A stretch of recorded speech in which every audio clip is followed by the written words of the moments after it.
Colossians chapter 2 verse number simula po tayo sa 6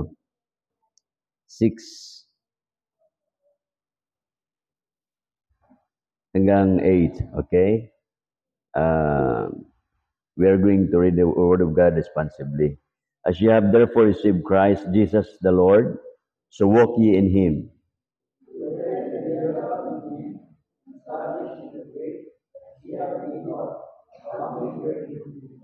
That is verse 8. Beware lest any man spoil you through vain philosophy and vain deceit, after the traditions of men, after the ordinance of the world, and not after Christ. Tayo po yung manalangin. Heavenly Father, we thank you so much for the reading of your words. May will bless us and encourage us, dear Father. Huwag kaming alis sa dagong ito po namin taglay ang mga pagpapalang spiritual. Lahat na ito aking dadalangin, pinapasalamatan sa matamis sa plano ng Kristo, sa amin Diyos sa kabaligtas. Amen. Okay, please be seated. Yung verse 6 nakalagay dyan, as ye have therefore received Christ. Nung tinanggap natin ang Panginoong Jesucristo. Okay? So, may kanya-kanya tayong moment. Ika nga.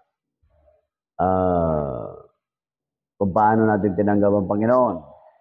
Merong iba sa Bible study, merong iba siguro sa loob ng church. Sino tumanggap sa Panginoon sa loob ng church? Meron ba dito? Sa loob ng church. Naligtas. So, yung naligtas dahil sa outing. Meron ba dito? Naligtas kayo dahil sa outing. Oh. Naligtas dahil nag-basketball. Meron ba dito? Oh. Naligtas dahil nakipagchismisan. Wala naman, ano? Naligtas dahil nabigyan ng trucks. So may kanya-kanya tayo kung paano dumating yung kaligtasan. Kaya sa verse 6 sabi dyan, as ye have therefore received Christ. So anumang klaseng sitwasyon yan, anumang moment yan, anumang paraan, tayo po ay tumanggap sa Panginoon. So we are going to discuss about walk ye in Him. So tayo po ay lumakad sa Diyos. Okay? Habang lumalakad tayo, siyempre tanggap natin ang Panginoon, kasama doon yung paglakad natin. Alam nyo, ang tao makikita mo makilala mo ang tao the way he walk. Okay? The way he walk. Pag ang tao ay may problema, anong klaseng lakad meron siya? Problemado ka. Halimbawa, galing ka sa panliligaw. You are expecting a yes. Pero narinig mo, pag-uwi mo sa bahay, anong klaseng nalakad ka? Yun po yan.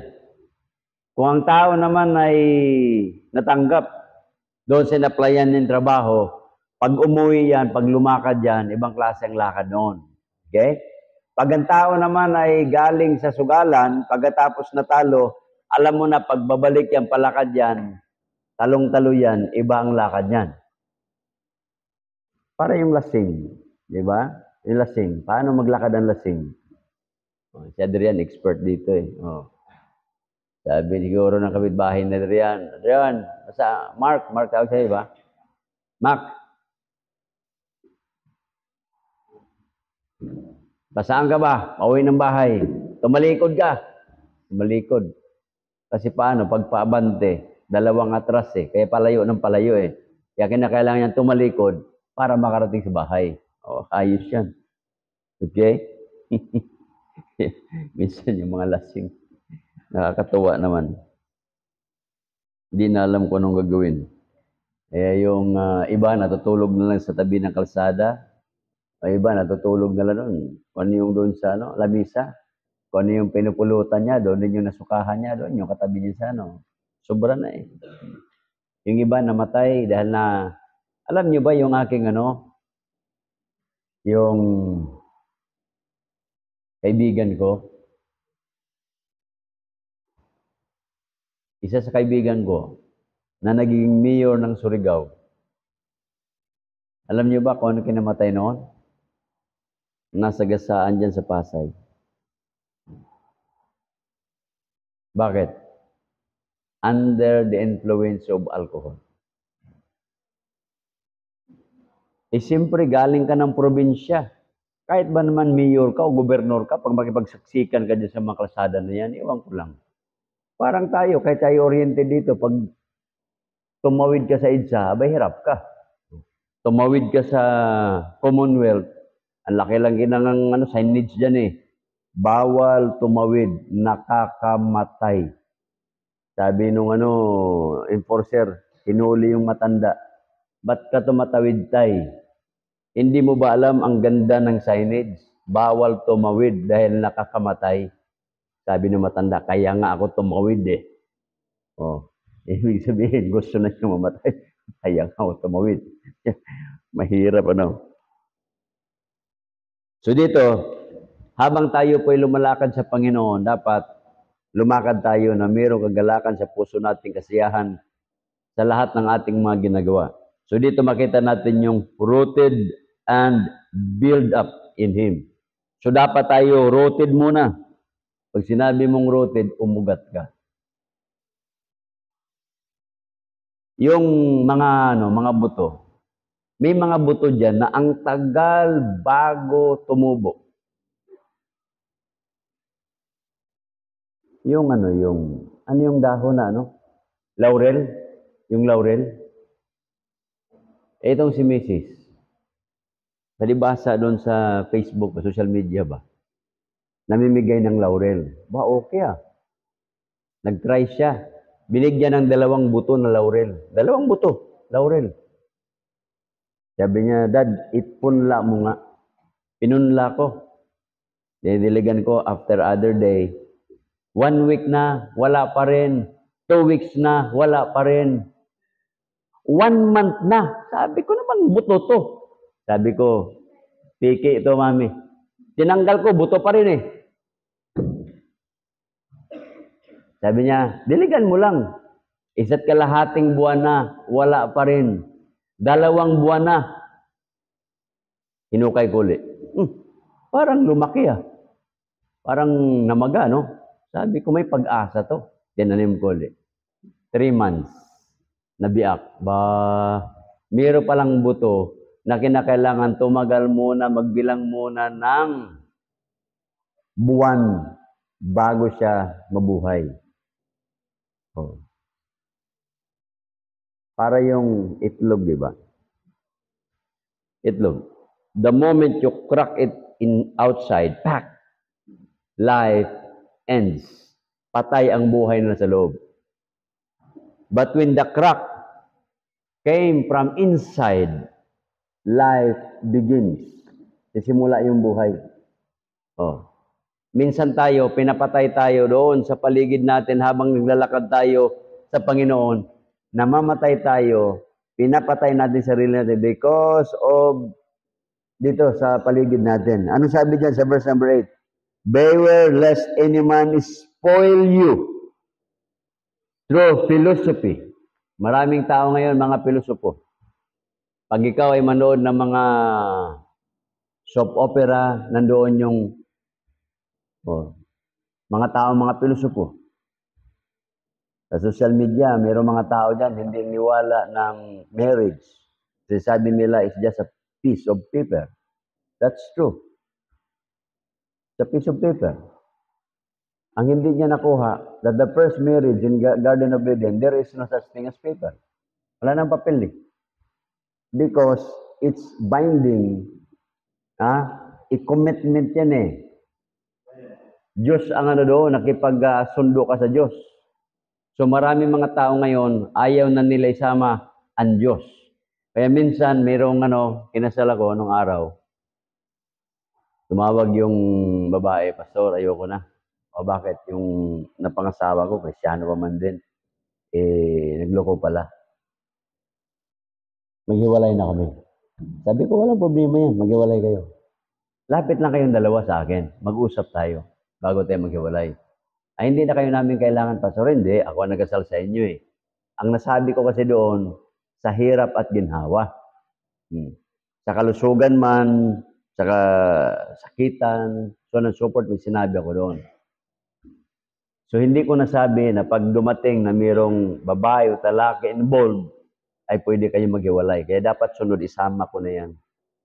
Payag kaya kayo pag isasama ko yan? Pag ito, nagloko tong lalaki, walang hiwalayan. Pag ito, nagloko yung babae, walang hiwalayan. Pag hindi kayo sangalon, huwag niyong pirmahan yan. Ano kayang gagawin niyo? Pag ako magkasal sa inyo, ganun ang gagawin ko. Dapat may provision, Provision. Pag nagloko, hiwalay agad. Pambihira, merong mga mambabatas ngayon, tinatawag na contractual yung marriage. 5, 10, 20, 15 years. Pagkatapos noon, maghiwalay na. Ay, hindi po yan. Okay? So, mga pilosopo, vain, anong sabi dyan? True philosophy. Itong mga tao na to, they like knowledge. Earthly knowledge. The wisdom of this world. Gusto nila yan. And vain deceit. After the traditions of men. Yung mga tradisyon ng tao. After the rudiments of this world. And not after Christ. Ito po yung mga problema ng mundo natin ngayon. Okay? So yun. Ngayon, pasadahan lang natin konti yung Matthew chapter 13. Makita niyo yung uri ng puso ng tao kung bakit kako hindi nakakaugat. Kasi nga, rooted and build up. So the moment you are rooted, kaya makita nyo, may mga preachers tayo, they are preaching about plant your life in the church. Itanim mo yung buhay mo sa church. Bakit kako? So tingnan natin, kasi meron po dito sa Matthew chapter 13, verse number 4, and when he sowed, some fell by the wayside, and the fowls came, and they bore them up. Some fell upon the stormy places, where they had not much earth, and forthwith they sprang up, because they had no deepness of earth. Yun. Stone mabato Pero yung wayside, wala talaga yung kasi nga kahit anong gawin mo, wayside yan. Yun yung daanan ng mga tao. Ipagdaanan ng mga tao yan, yung lupa dyan matigas. Parang simento yan. Kaya pag nilagay mo man dyan ng buto, walang chance yan, mabuhay dyan. Wala. Kaya mayroong mga tao na taniman ng salita ng Diyos, matigas yung puso. Ayaw Napahiti nga Iba sa tuition team natin pahiti. Kinato ko yung bahay. Ate, magandang umaga po. Bumukas naman yung yung tawag doon. Yung gate. Ano po yon? Pwede ba ako magbigay ng babasahin? Ayoko niyan. Lumayas ka. Ba, okay Pinapalayas ka agad ako. Hindi man lang pwede bang makipagkilala sa'yo muna? Papalayasin ka na Sabi ko, kung ayaw mo na basahin, pwede ang bigyan na lang kita na mas malaki-laki. Yung meron akong New Testament dito. Sabi ko sa'yo, lumayas ka Ayos Sabi ko, yung gusto mo, walang problema. At least, tingnan mo lang yung gwapong mukhang ito Baka malaala mo ito pagdating ng araw. At least, di ba? Malay natin, somewhere. Baka doon sa judgment seat of Christ o sa Great White Throne Judgment, malaala mo that somebody will give you something for you. So, yun lang. No hard feelings. Di wala. Kasi baka bato lang sa atin yung yung Bible On contrary, dumaan ako sa Eskinita. May matanda doon na babae, nakaupo. Pagdaan ko, sabi ko parang may nakaupo Ganon. Sabi ko, bumalik ako. Bumalik ko. Ay ko, Nay, baka gusto mo nang babasahin. Sabi niya, sige nga, bigyan mo ako dyan, mabasahin. Inabot ko. Dahil gusto mo ba ng malaki? Meron akong New Testament dito. Aba yan, maganda yan. Akin na pahingi. Isipin mo, halos ang diferensya lang, wala pang 200 meters o 100 meters. Wala pang 100 meters, ilang bahay lang yon. Pero magkakaiba yung puso ng tao. Okay? Magkakaiba yung puso ng tao. So dito makita natin yung iba't ibang klaseng puso ng tao. Sabi niya sa verse number 5, some fell upon the stony places, mabatong lugar, where they had not much earth, and forthwith they sprang up because they have no depthness of the earth. Marami itong mga tao naman tumanggap sa Panginoon, kaya hindi tubo yung binhi ng salita ng Diyos sa kanilang puso kasi nga walang lalim. And the sun was up when they were scourged, and because they had no root, hindi nakaugat, ito yung problema. Pag hindi po yan nakabaon, hindi nakaugat, they withered away. Bakit? Kinakailangan muna makapenetrate yung ugat para makakuha siya ng tubig doon sa kinakailaliman. Okay? Pero pag wala yan, patay. Maraming Kristiyano ganon. Hindi naitanim yung sarili sa Panginoon. Kaya, wala. No. Pag kayo pumunta sa Cambodia, merong templo doon. Siguro nakikita niyo, di ba? Isipin niyo yung puno ng kahoy, nandoon na. Kung yung templo, nandoon na sa taas ng templo, buhay pa rin. Kasi meron siyang ugat. Kita niyo? Tinitingnan ng mga tao yan. Pinupuntahan nila. Na-amaze ka, paano yung kahoy na bubuhay nandoon sa tuktok, di ba? Paano siya? So nakikita niyo naman yung social media, mga pictures na yan. Kasi meron siyang ugat na nakabaon doon sa tubig. Okay? Yun po yan. Verse 7, and some fell among thorns, and the thorns sprang up and choked them. But the other fell into good ground. So ito po yan, mga kapatid. Ang paliwanag po niyan, nandito sa verse number, 25.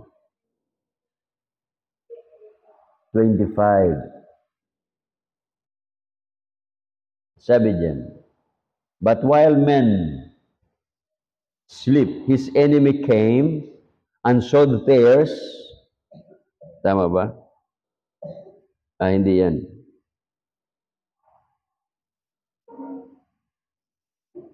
Verse 19. And when anyone heareth the word of the kingdom, and understandeth it not, then cometh the wicked one, and catcheth away that which was sown in his heart. This is he which received seed by the wayside. Ibig sabihin, hindi talaga tumanggap sa Panginoon. Wala eh. Nakapakinig, maraming taong nakapakinig, nakapakinig sila. Kaso lang, hindi naunawaan.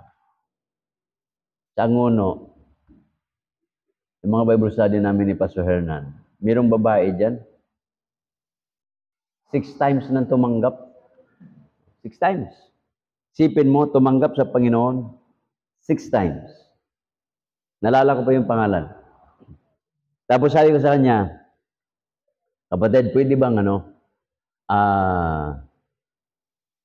kung meron kang kapatid, mag-Bible study tayo sa bahay ng kapatid mo. Sabi sa akin, Pastor, wag na, papuntahin ko na lang dito yung kapatid ko. O di pinapunta, ito na ngayon. Di sabi ni Pastor Hernan, Bong, ikaw na mag-lead ng Bible study. So ako na. So ngayon, nandito sa harapan ko yung kanyang kapatid, nandito siya sa gilid, Tapos Pastor Hernan, so 4 lang kami. Nag-share na ako ngayon, soul winning. Pagkatapos noon, yung kapatid niya, interesado, tumanggap sa Panginoon. Sabi ko, sige, manalangin tayo, pagtanggap sa Panginoon. Alam mo, kung makalabit sa akin, Brother Bong, bakit na naman?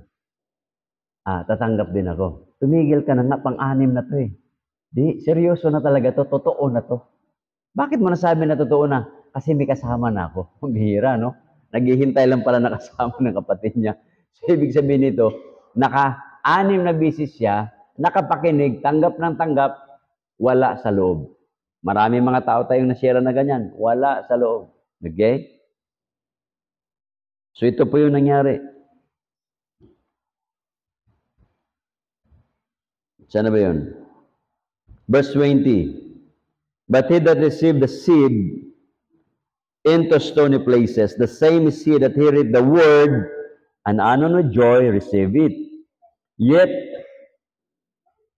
he hath not root in himself, but joyeth for a while, and when tribulation or persecution ariseth because of the word, by and by he is offended. Ito yung mga tao na madaling matisod, kasi nga hindi naman nakabaon.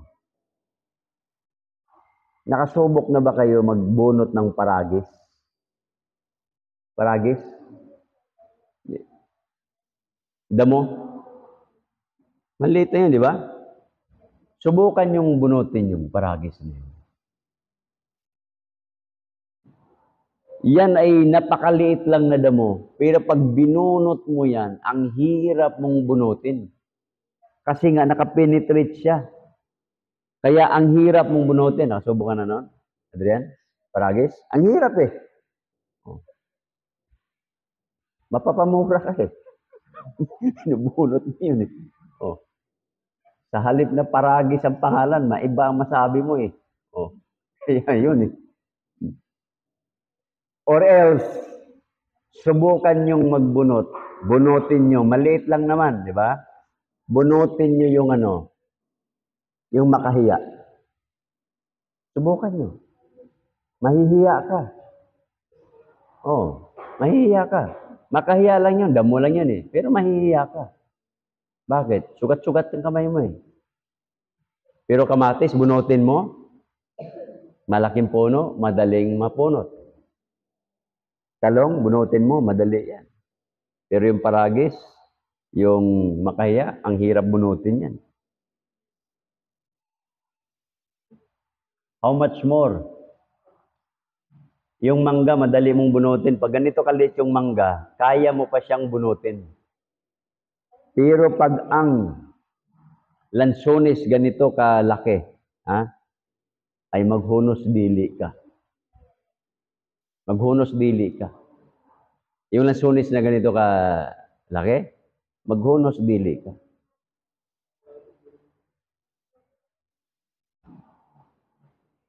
Baka sabihin mo, ang liit-liit yan, kayang-kaya ko yan. Ay, subukan natin. Basta yung galing sa buto hindi yung markutid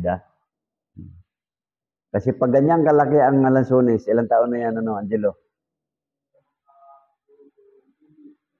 8 years na, isipin mo Ganun lang kaliit yan, 8 years. Yung 2 years, ganyan. Pero yung mangga, 2 taon, ganun na. Or 1 year pa nga lang, ganun nakataas eh. Pero yung lansones, iba. Kasi pailalim siya. Okay? So ito yun mga kapatid. May iba't ibang klaseng puso ang tao. Kaya siya hindi siya rooted kasi nga walang deepness, hindi nakabaon. Maraming Kristiyano, konting tribulation lang, persecution, tisod. Okay? Yun po yan. Nakalagay dyan, Nakalagay dyan na tribulation, persecution, tisod. Yun po yan.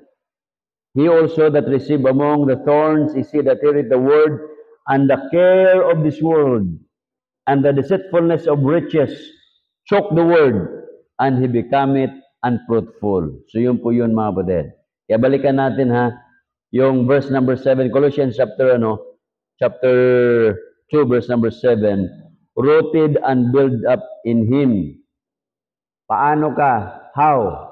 We can be rooted. Unang-una. Rooted and build up your life in the church.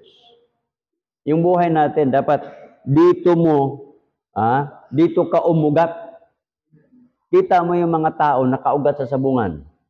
Ano ang gusto noon? Manok. Lahat ng klaseng manok, alam niya. Nakuha niyo ba yung gano'n? Alam niya. Kasi yun yung niya eh. Yung tao ng buhay niya nakabaon doon sa dagat. Subukan nyo, sumama kayo doon sa laot, sanay sa dagat. Aamuyin na yung dagat eh. Okay. May hangin parating, pambihira. Paano mo nalaman? Naamoy ko. Sipin mo yan. Ganun lang ang usapan. Titingin lang yan sa laot. Pag ikaw tumingin, pari-pariha yan, dagat. Pero siya tinitingnan niya, may isda doon.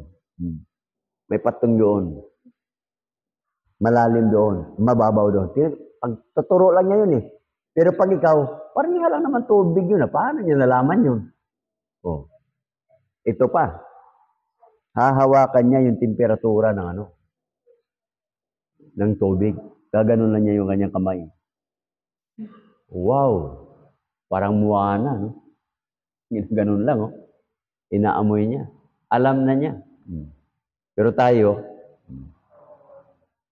parang tayo, di ba? Tuwan-tuwa tayo. Wow! Boracay! Ang sarap! Pagpunta ko doon, dismayado ako. Alam ko yung quality na malinis yung tubig sa hindi. Pagtampisaw ko eh.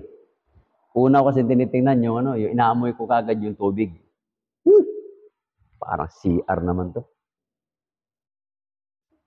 Malinis kung malinis. Yung quality ng tubig ang pinag-usapan. Grabe karumi ng tubig. Pero iba mga tao, nakainom doon, okay lang. Pero yung tao na nakatira sa dagat, alam niya yung malinis na dagat. Okay? So yun po mga yan. So, rooted and built up in the church. Kaya yung buhay natin, doon natin nilagay sa church. Bakit? Pag nasa church yan, kaya nga sabi ng mga banal na kasulatan, train up a child in the way he should go. So, dadalhin mo yung bata sa simbahan, dalhin mo Sunday after Sunday, Sunday after Sunday, Sunday after Sunday. Pagdating yan, na siya po yung nagbibinata, pupunta na simbahan yan. Pero yung bata na hindi mo siya na-train doon simbahan, takot yun. Hindi niya kilala yung pastor. Oh. Hindi niya kilala yung Biblia. Hindi niya kilala yung pag-aawitan dito sa loob ng simbahan. Hindi niya kilala yung pagsisermon. Kaya pag nasermonan, grabe. Ang alam na niya yung pito, oh, Paul. Oh, yun lang, alam mo. Ano gagawin mo doon? Ang alam lang, puro laro. So magkaiba mga batid. Bakit? Tingnan nyo yung mga tao na walang pagkakilanlan sa church, anong laman lagi ng isip? Ang laman ng isip? Kakarnalan? Worldly? Oh. Lahat yan. Worldly ambition, temporary things, pleasure, lahat yan yun ang gusto eh. Sasabihin nyo, Pastor, bakit hindi ba po pwedeng nasa church ka na? Naghahangad ng ganyan? Pwede naman yun. Kasi tao tayo bilang human being. Pero ang pagkakaiba, ito lang. You know the balance. Alam mo yung mali na sa hindi. Masama bang mag-basketball? Hindi. Pero pag magsugal na kayo, yun ang mali. Mali bang magbaraha? Maglaro ng baraha? Hindi. E di bumili ka ng baraha. Pero pag may pustahan na, yun na yung mali. Mali bang mag-billiard? Hindi, mali. Basta marunong ka lang humawak at marunong ka mag-shoot. Oh. Mali bang casino? Mali talaga yun. Casino na yun eh. Oh. Ano yun doon sa Sa Pasay? Ano yung kilala dyan? Ha? Okada. Punta kami sa Okada. Bah. Sabi kong ganda. Pa-picture-picture pa ako eh. Maya-maya, nandun ako sa mga slot. Sabi ko, pambihira. Ito yata yung diba? Sabi ko doon sa, Prele ka. Ano yung mga machine na yan? Ay sir, huhulugan mo lang, mananalo ka dyan. Okay Sabi ko, magkano naman pinakamalaki mo panalunan mo dyan? Ay, million ho. Kaya pala maraming addict dito eh. Oh. Bakit? Maghuhulog ka. Para yung sa mga World of Fun, di ba? Huhulog ka lang sa mga piso ba yan? Piso, 5 piso. Oh. Yung kasi nakaka-addict. Kasi ang panalunan mo, malaking pera. Yan ang mahirap dyan. May nagkwento sa akin, Sir, meron po dito, OFW. Ngayon, na-cancel yung flight niya. Na-cancel. Pumunta rito. Pumunta. Doon sa Okada. Nagtaya-taya. Nataya ba? Sabi ko, nanalo naman. Opo. Alam niyo po ba na panalunan niya? Mahigit 1 milyon. Wow! Grabe Sabi ko, tumuloy pa siya sa niya. Pag OFW, hindi umuwi na sa probinsya. Ikaw ba naman 1 milyon? Pupunta ka pa doon sa umuwi ka na sa bahay niyo. Oh. Sabi ko, ayos pala, kaya pala yung tao, nagustuhan yung mga ganong maeksina. Kasi nga, game of chance. Pero tayo mga Kristiyano, ayaw natin ng ganon. Kasi wala namang game of chance sa atin. We believe in blessings. Hindi tayo niwala ng malas, pero may swerting darating. Ayos, ano? Ibang klase. O, hindi yun na. Baka kako, sabihin nyo, totoo yun. Ano lang yun, joke lang yun. Kasi kapartner ng malas, swerte. Sa atin, blessings lang yan, okay? As the Lord provide. So ano pa, kapatid? Not only that you are going to, rooted and build up your life in the church, but you are going to be rooted and build up your life with the Word of God. Kasi pagka yung buhay mo, hindi saturated ng salita ng Diyos, anong klase? What kind of life we have? Kasi nga Satanas, maraming alam sa Biblia. Kaya nga, nung nirebuke siya ng archangel, di ba? Ni Michael, the Lord rebuked thee. Oh. Nung tinukso ang Panginoon, anong ginamit ni Satanas? As it is written. Oh, di ba? Nasusulat na. Hindi ka mamamatay o hindi ka masaktan pag tumalon ka dito. Oh. Gawin mo ito, yung bato na tinapay. Oh. Nasusulat yan. Oh. Isipin mo, yung temptation, nagbabatuhan sila ng scripture. Isipin mo yan. Kaya pag hindi ka oriented sa scripture, patay ka. Kaya maraming Kristiyano na pupunta doon sa mga kulto. Bakit? Walang alam sa salita ng Diyos. Kaya dapat rooted and build up your life in the Word of God. Saturated yung buhay mo ng salita ng Diyos. Hindi lang dapat John 3:16 ang alam natin. Diba kapag pinapili ka, yung mga favorite na diba?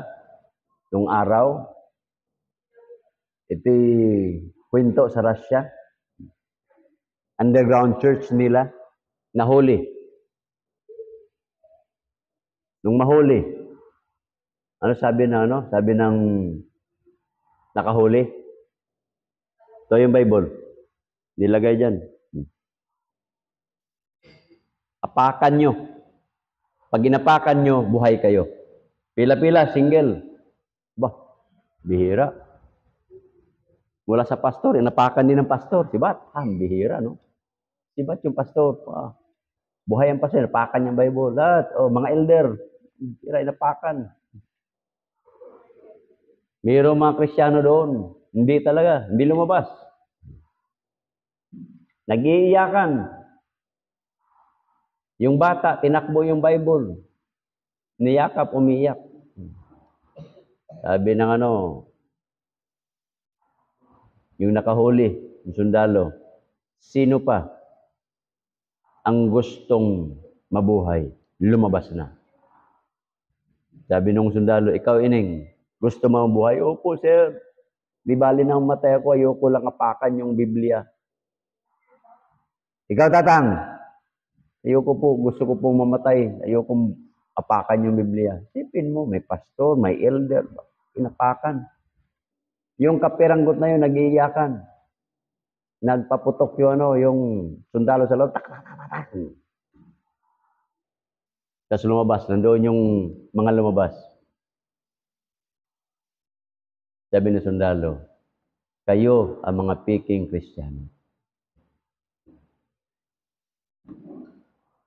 Huwag na kayong pumasok pa simbahan na ito. Sipin mo, ito lang yung totoo. Ano na kasimple. Yung pala, yung sundalo, Kristiyano din. Di ba? Kristiyano din. Kaya makita mo yung saturated yung buhay mo sa salita ng Panginoon. Okay. Next, mga kapatid, let's move on. And established in the faith. So habang lumalakad tayo sa Panginoon, established in the faith. Maraming mga Kristiyano ngayon, merong wavering faith, merong little faith, hindi establishado yung pananampalataya. May konting aberya lang. Gusto ko sana gamitin example yung ano kanina. Pero andito eh. Sabi ko sa anak ko, Johnny, makinig ha. Sabi ko, Johnny, anak, mayroong mga bagay, hindi mo pwedeng idaan sa emosyon. There are things in life na kinakailangan mong idaan sa panalangin. Kasi, galit na eh. Dahil malilate na siya eh. Pinapapirma na ako. Pirma ka na doon ha. Sabihin mo anong reason ng late ko. Kasi 7:15 na eh. Nasa loob pa kami ng bahay eh. 7:15. So 15 minutes hanggang doon sa eskwelahan.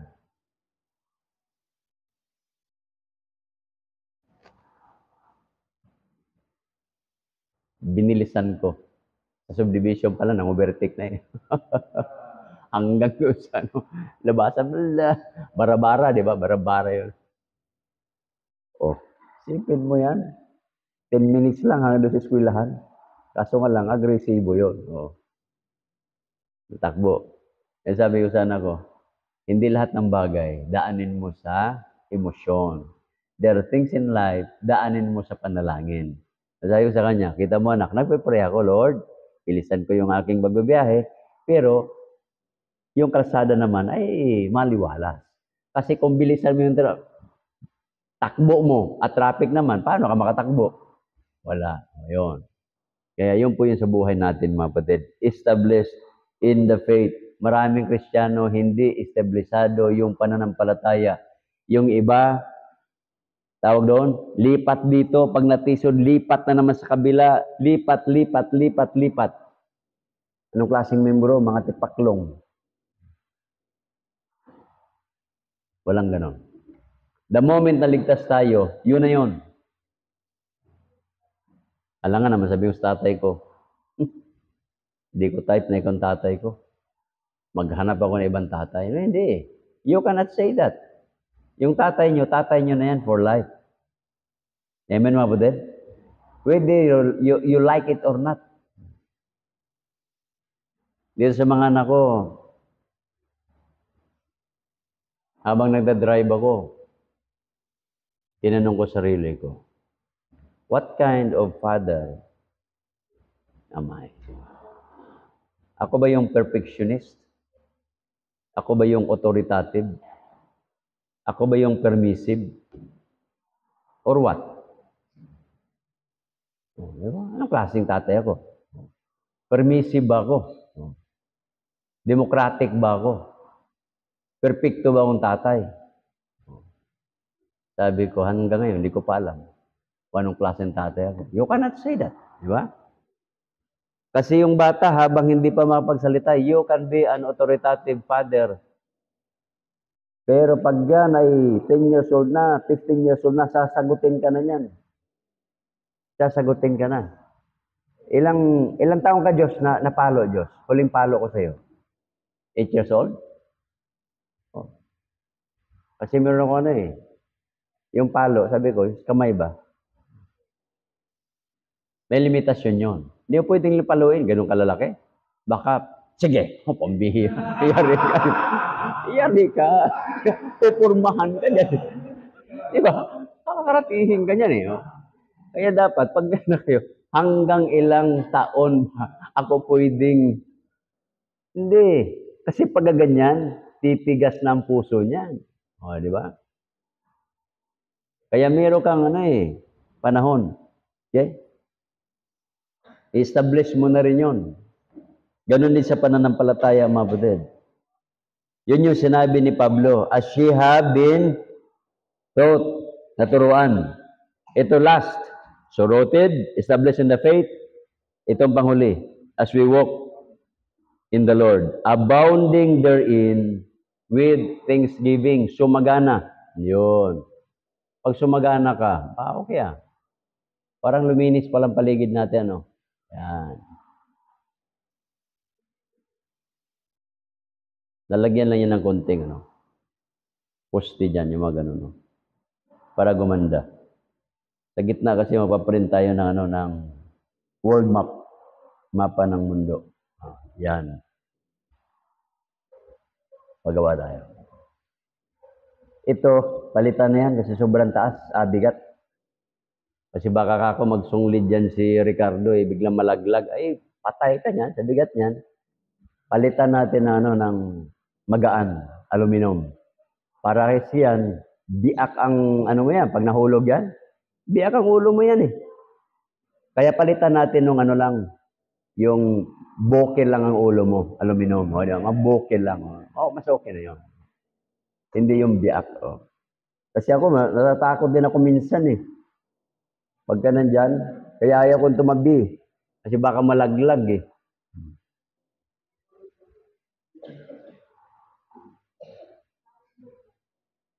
Abounding, mga kapatid. Abounding therein with thanksgiving. Sumagana.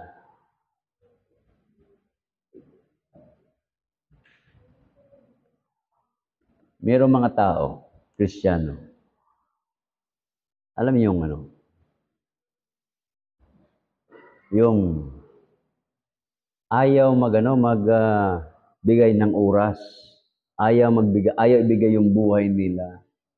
Ayaw ibigay yung spare time nila. Ayaw ibigay yung, alam mo na, mga ganon.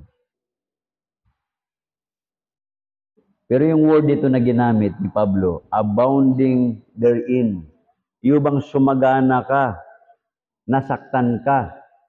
Yung Macedonian Church, ganito, nagbibigay sila, nasaktan na nga, mahirap na nga, nagbibigay pa.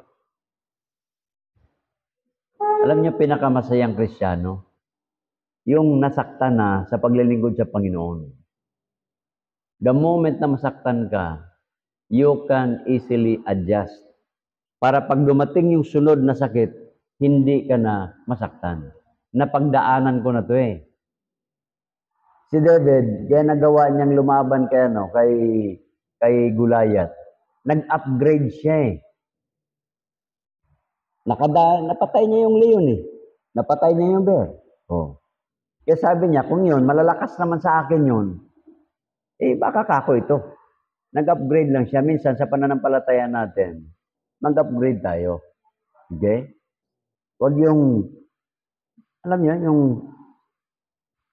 sabi dyan sa yung verse 8, yung pinakadulo, the rudiments of the world, sabihin na natin parang dinuduyan ka na lang, inuugoy ka na lang para makatulog ka. Di ba? May mga tao kinakailangan.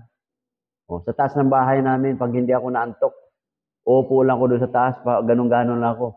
Aba, mamaya, naantok na ako Pag antok na ako, hilo-hilo ka na. Di ba tulog na ako? Pero pag nandoon na sa kwarto, hindi ka maantok Kaya kinalakit mo na, ganun. Sometimes, mga Kristiyano, ganun. Yung buhay, yung oras, nasasayang kung saan pinagpupuntahan. Pero hindi mo makita sa mga fellowship, hindi mo makita sa prayer meeting, hindi mo makita kung saan gawain ng Panginoon. Sinasayang lang kung saan napunta. Kaya dito mga batid, I do hope and pray tayo, always abounding. Ngayon, pag dumating man yan, you abound. Not only your money, not only your time, pero dito, nakalagay dyan, with thanksgiving. Sinagot ng Diyos yung panalangin mo. Abay, magpasalamat ka. Marami mga Kristiyano, mag-prayer meeting, nagbe-pray.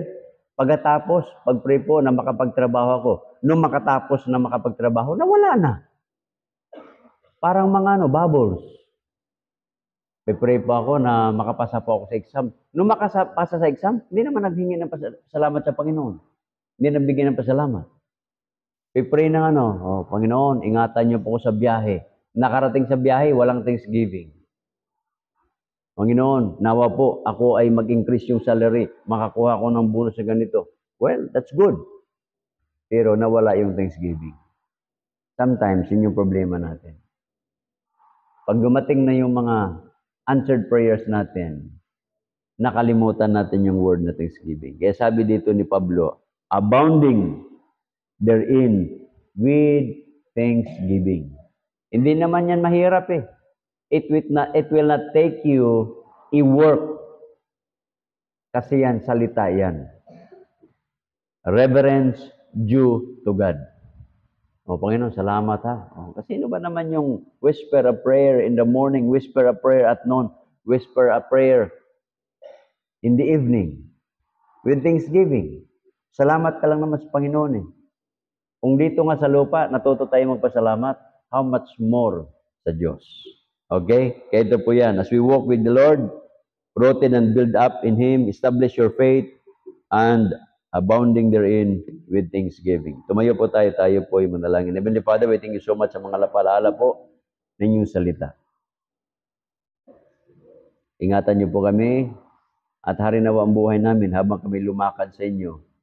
Rooted and build up, establish our faith, at lagi kaming abounding sa lahat ng gawain po with thanksgiving. If God has reminded you through His Word, you are free to come, kneel down, and talk to the Lord in prayer right now. Sa ibang mga kapatid.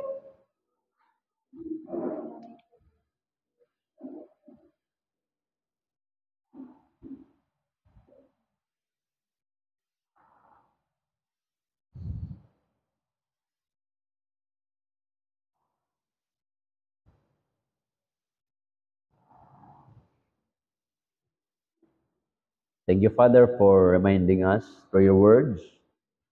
As we part ways, take care of us, keep us safe. We could able to reach our destination safe and sound. Dalayan ko rin po, Panginoon, na yung mga kapatiran po namin, always traveling, give them traveling mercies. Yung mga nanghina, palakasin, makaramdaman, pagalingin. Yung mga nasa pag-aaral, bigyan ng talinuhan. Yung hanap buhay, bigyan ng hanap buhay. Yung may mga negosyo, pagpalain niyo po sila, O Father. At harinawa yung mga gumagawa po dito sa perimeter po ng church. I pray, dear Father, that you are going to guide them and bless them. Take care of them, keep them safe, and provide all our needs.